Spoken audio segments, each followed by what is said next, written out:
झोमॅटोचे कपडे घालून घरफोडी करण्यात आलेली आहे। दरम्यान घरफोडी करणाऱ्यांना गजाआड केले गेले। पुणे पोलिसांनी ही मोठी कारवाई केली आहे। 86 तोळे सोने, 150 हिरे, 3.5 किलो चांदी ही सुद्धा पोलिसांनी जप्त केली आहे। पुणे पोलिसांनी तब्बल 3000 सीसीटीव्ही फुटेज तपासले आणि त्यानंतर या आरोपींना ताब्यात घेतले।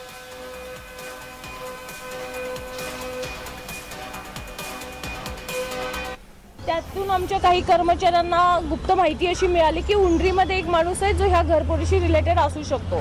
तर त्या दृष्टीने पीआयनी स्वतः जाऊन त्या व्यक्तीला ताब्यात घेतला, त्याची घरफोडी घेतली आणि जेव्हा त्याच्याकडे तपास केला तेव्हा हे लक्षात आलं की एकूण 14 गुन्हे घरफोडीचे आणि 7 चोऱ्या स्वारगेट पोलीस स्टेशनच्या अशा त्या माणसाने केलेल्या होत्या।